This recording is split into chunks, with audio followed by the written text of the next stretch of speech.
Hello बेटा। अब हम हमारे फर्स्ट किंगडम की तरफ आते हैं जिसका नाम है किंगडम मोनेरा, है ना। अभी तक हमने पढ़ लिया कि कौन सा किंगडम सिस्टम था और कौन कौन से साइंटिस्ट ने उनको दिया था। अब हम वन बाय वन डिटेल में हर एक किंगडम को स्टडी करेंगे।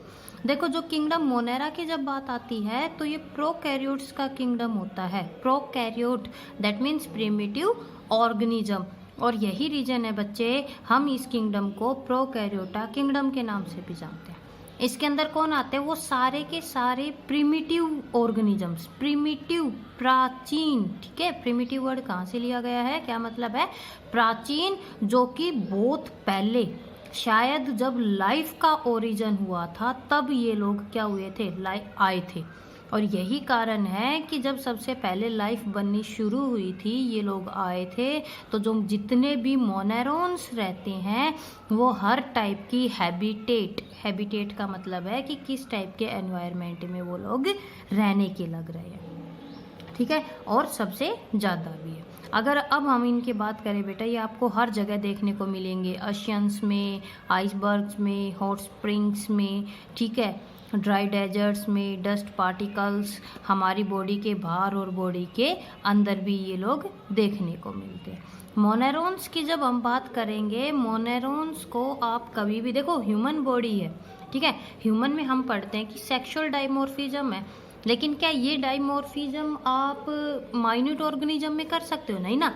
हम उनको कभी भी एक्सटर्नली कैटेगराइज नहीं कर सकते। मॉर्फोलॉजिकल डिफरेंशिएशन का मतलब होता है कि बाहर से देख के उनको नहीं पहचान सकते। तो इसलिए हमने क्या किया बेटा कि जब यही नहीं पता कि वो कैसे हैं कैसे नहीं हैं, तो जो मोनेरोन्स थे उनके ग्रुप, सब ग्रुप, जेनस या स्पीसीज वगैरह बनाना एक काफ़ी टिपिकल वर्क था। ठीक है, अब जब हम साइंस की बात करते हैं तो आज के टाइम पे जो मॉलिक्यूलर होमोलॉजी का मतलब है मॉलिक्यूल्स की कंपैरेटिव स्टडी की जाती है कि कौन से ऑर्गेनिज्म का कौन सा मॉलिक्यूल है जो कि एक दूसरे से कोरिलेट करने के लग रहा है। इसने बहुत ज़्यादा हेल्प की, और जो भी बैक्टीरिया, साइनोबैक्टीरिया थे बच्चे, उनके कल्चर्स तैयार किए गए, है ना। कल्चर होता है लैब के अंदर जब किसी की पॉपुलेशन को ग्रो किया जाए। इसी मोनेरा किंगडम के अंदर जो सबसे पहला ग्रुप आता है, जो सबसे पहली चीज़ आती है, उनका नाम है बैक्टीरिया। ठीक है, जब बैक्टीरिया की बात करेंगे, हम 9th क्लास से पढ़ते आ रहे हैं कि जो बैक्टीरिया रहते हैं उनके ऊपर जो सेल वॉल होती है ना, जो इनकी सेल वॉल रहती है वो किसकी बनी हुई होती है? पेप्टाइडोग्लाइकैन, पॉलीसैकेराइड होता है, जो कि 11th क्लास की 3rd यूनिट में आएगा। नेक्ड डीएनए है। नेक्ड डीएनए का मतलब है कि उनका डीएनए कहाँ पर है बेटा? साइटोप्लाज्म में ही है, और उनकी प्लाज्मा मेम्ब्रेन इनफोल्ड होती है, जिसको कि हम बोलते हैं मीजोसोम। रिजर्व फूड होता है इनका ग्लाइकोजन। बैक्टीरिया को डिस्कवर करने का जो क्रेडिट है वो जाता है लीवन होएक को, जिसने कि 1676 में उनको डिस्कवर किया।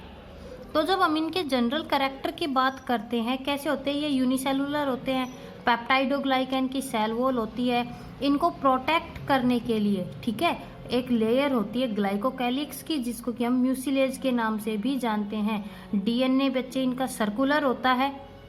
इनकी जो प्लाज्मा मेम्ब्रेन होती है, आगे डायग्राम आएगा, तो जो अंदर वाली प्लाज्मा मेम्ब्रेन है वो फोल्ड हो जाती है, और जब वो फोल्ड होती है तो उसको हम बोलते हैं मीजोसोम। सैप वैक्यूल्स, वो वैक्यूल जिनमें लिक्विड होता है वो इनके पास नहीं होते, बल्कि उसकी जगह इनके पास होते हैं गैस वैक्यूल, और यही गैस वैक्यूल इनको बायोन्सी वगैरह प्रोवाइड करते हैं। सिर्फ इनके पास एक ही सेल ऑर्गेनली होता है जिसका नाम है राइबोसोम, जो कि उनके लिए क्या करता है? प्रोटीन्स बनाता है। बाइनरी फिजन याद है? हमने 10th क्लास के अंदर रिप्रोडक्शन की यूनिट के अंदर पढ़ा था ना, बाइनरी और मल्टीपल फिजन। तो लगभग ये लोग कैसे मल्टीप्लाई करते हैं? बाइनरी फिजन के थ्रू मल्टीप्लाई करते रहते हैं। ठीक है, न्यूट्रिशन बैक्टीरिया में अलग अलग होता है। कुछ बैक्टीरिया हैं जो अपना फूड खुद सिंथेसाइज कर लेते हैं, कुछ डेड ऑर्गेनिज्म की से लेते हैं, कुछ एज पैरासाइट रहते हैं, और कुछ ऐसे रहते हैं जो कि केमिकल एनर्जी से अपने फूड को प्रिपेयर करते हैं। फोटो ऑटोट्रोफी, देखो है बैक्टीरिया लेकिन काम किसकी तरह कर रहा है, प्लांट्स की तरह ना। जो प्लांट्स रहते हैं वो भी क्या करते हैं, अपने फूड को खुद सिंथेसाइज करते हैं। तो वो बैक्टीरिया बेटा जो कि अपने फूड को खुद सिंथेसाइज करते हैं, उनके पास पिगमेंट होता है। जैसे प्लांट्स के पास एक पिगमेंट होता है क्लोरोफिल, जो कि क्या करता है, सन एनर्जी को केमिकल एनर्जी में चेंज करता है। इन्हीं बैक्टीरिया के पास में जो रहेगा उसका नाम है बैक्टीरियो क्लोरोफिल। मतलब क्लोरोफिल नहीं होता, बैक्टीरियो क्लोरोफिल होता है, एक पर्टिकुलर टाइप का होता है इनका। बैक्टीरिया माइक्रो ऑर्गेनिजम्स हैं और ये माना जाता है कि अगर हम 1 चम्मच मिट्टी ले लें तो उसमें इतने माइक्रोब्स रहते हैं जितने की पूरी लिविंग्स, पूरे ह्यूमंस की स्पीसीज है। हर एनवायरनमेंट में, अशियन में, एसिडिक में, अल्कलाइन में, सोल्ट एनवायरनमेंट में आपको देखने को मिलते हैं। ठीक है, अब हम पढ़ेंगे इन बैक्टीरिया को डिटेल में कि जो बैक्टीरिया होते हैं वो एक्चुअल में कैसे होते हैं देखने में या कैसे नहीं होते। ठीक है, बैक्टीरिया के बारे में हमने पढ़ लिया कि क्या होती हैं ये, प्रोकैरियोटिक सेल होती है जिसका जेनेटिक मटेरियल ऑर्गेनाइज्ड नहीं होता। ऑर्गेनाइज्ड होने का मतलब है कि न्यूक्लियस के अंदर नहीं होता, बल्कि वो कहाँ पर पड़ा रहता है, यूं ही साइटोप्लाज्म में पड़ा रहता है। और इसलिए इनके जो डीएनए या जो भी जेनेटिक मटेरियल होता है उसको हम बोलते हैं प्रोक्रोमोसोम या न्यूक्लियोइड। इंपॉर्टेंट, न्यूक्लियोइड क्या होता है बेटा, बैक्टीरिया का जेनेटिक मटेरियल कि वो ऑर्गेनाइज ना होके साइटोप्लाज्म में ऐसे ही पड़ा हुआ है। ठीक है, जब ये प्रोकैरियोटिक सेल्स की जब हम बात करते हैं तो इनके अंदर जो मल्टीप्लिकेशन का रेट होता है वो काफ़ी हाई होता है। एवरेज जो साइज होता है बैक्टीरिया में वो होता है लगभग 2 से लेके 2.6 माइक्रोमीटर लॉन्ग और इसके अलावा 1.1 टू 1.5 माइक्रोमीटर वाइड होते हैं। ठीक है, अब जब हम बात करते हैं आगे तो क्या कहता है बेटा कि जो ये सबसे लार्जेस्ट साइज के बैक्टीरिया, ठीक है, जो लार्जेस्ट साइज का बैक्टीरिया होता है वो स्पाइरोकीट करके एक बैक्टीरिया होते हैं उनमें, और ब्लू ग्रीन एल्गी। याद रखना लार्जेस्ट बैक्टीरिया कौन है, स्पाइरोकीट और ब्लू ग्रीन एल्गी। और जो स्मॉलेस्ट बैक्टीरिया होता है उसका नाम है डायालाइस्टर न्यूमोनिसिंटे। क्लियर, अलग अलग होते हैं, कुछ एक की शेप कैसी मिलेगी, कुछ एक की शेप कैसी मिलेगी। तो जब हम इनकी शेप की बात करते हैं, बैक्टीरिया कई टाइप के रहते हैं। ठीक है, ये आपको कई सारी शेप देखने को मिल रही है। देखो बेटा, अगर ये सर्कुलर शेप के हैं तो इनको हम क्या, इनके लिए हम टर्म क्या यूज करते हैं, कोकस बैक्टीरिया। ठीक है, बैक्टीरिया की शेप के ऊपर उनको नाम मिले हुए हैं कोकस। जहाँ भी वर्ड आ जाएगा कोकस यानी कि उन बैक्टीरिया की शेप कैसी है, ऐसी।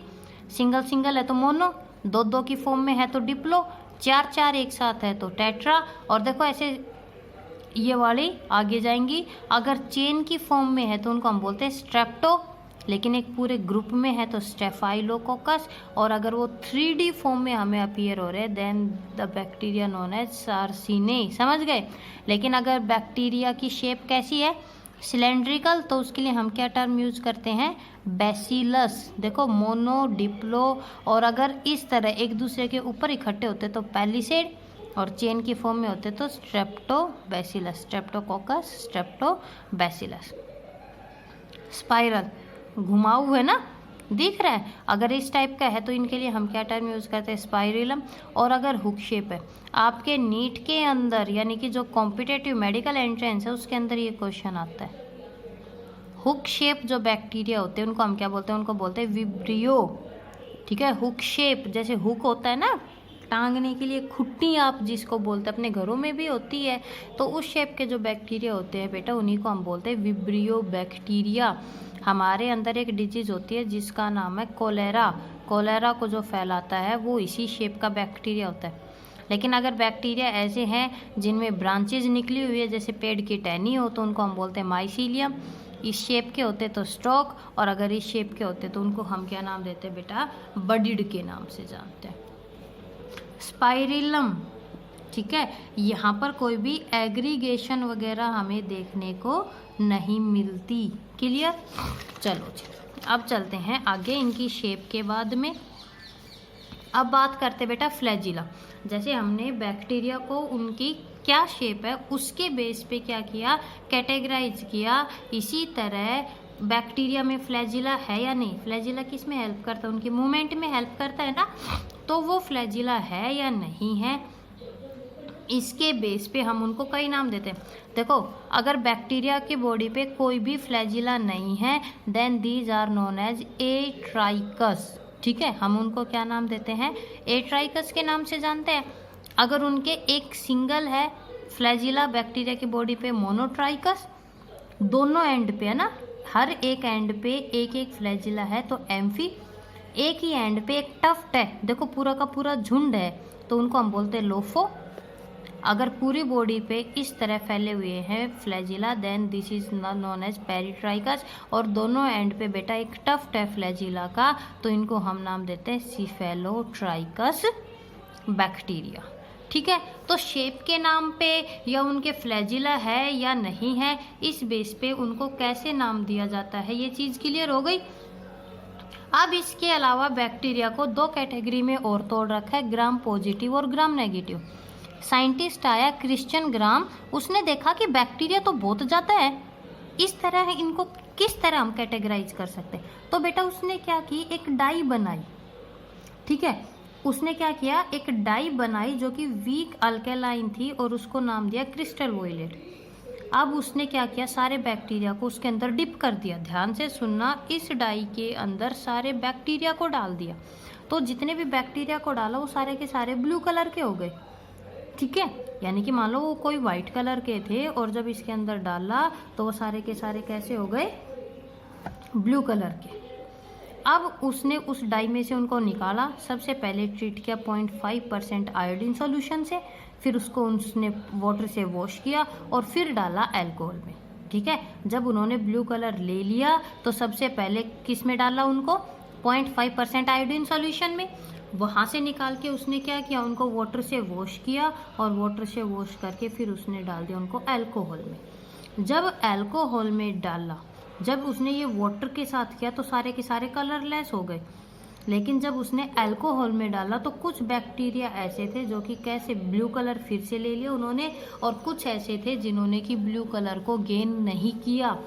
तो बेटा जिन्होंने ब्लू कलर वापस से ले लिया वॉशिंग के बाद में, उनको उसने नाम दिया ग्राम पॉजिटिव, जिसमें कि हम एग्जांपल लेते हैं बैसिलस सबटाइलिस का, और जिन्होंने कलर गेन नहीं किया उनको उसने कहा ग्राम नेगेटिव। एस्चेरिचिया कोलाई, जिसको कि हम ई कोलाई के नाम से भी जानते हैं, तो उसने कहा कि मोस्टली जो बैक्टीरिया है सबसे मेजर जो कैटेगरी होती है वो यही होती है कि हम उनको ग्राम पॉजिटिव और ग्राम नेगेटिव के अंदर रखते हैं। तो क्यों वाटर से वॉश करते ही इन्होंने उस कलर को वापस से गेन किया, क्योंकि इनकी जो वॉल होती है वो सिंगल लेयर होती है लेकिन वो काफ़ी थिक होती है, ठीक है, लिपिड होता नहीं है। तो देखो लिपिड जब है ही नहीं तो जब अल्कोहल में डालेंगे तो उस चीज़ को तोड़ेगा कौन, है ना, लिपिड किस में सोल्यूबल होता है, अल्कोहल के अंदर, और जब लिपिड ही नहीं है तो यानी कि वो डिजोल्व हुआ ही नहीं। लेकिन जो ग्राम नेगेटिव बैक्टीरिया होते हैं बेटा, ये 2 लेयर होती हैं इनकी वॉल, और इनकी थिकनेस काफ़ी कम है, 8 से 12 नैनोमीटर होती है। ये कारण था कि उनकी वॉल की थिकनेस की वजह से, देखो जब उन्होंने डाई किया तो उन्होंने उस कलर को क्या कर लिया, पिक कर लिया कि आप चाहे हमें वॉश कर दो, लेकिन फिर जब हमें अल्कोहल में वापस डाला जाएगा तो हम उस कलर को वापस से गेन कर लेंगे। जस्ट लाइक हल्दी, देखो हल्दी जब कपड़े के ऊपर गिरती है तो अलग होती है, आप उसके ऊपर साबुन लगा लो ना, एसिड और बेस जब आपस में रिएक्ट करते हैं तो वो ऑरेंज हो जाती है। सेम केस इनके साथ हुआ कि कुछ ने गेन कर लिया और कुछ एक ने नहीं किया, तब उसने इस तरह इनको अलग अलग नाम दिए, ठीक है।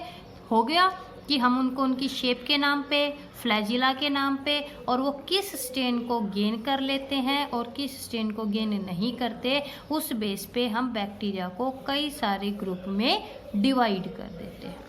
अब हम डिटेल में पढ़ेंगे बैक्टीरिया सेल क्या स्ट्रक्चर की, एक्चुअल में जो एक बैक्टीरिया होता है वो किसके जैसा दिखता है, क्या होता है, क्या उसके पास नहीं होता।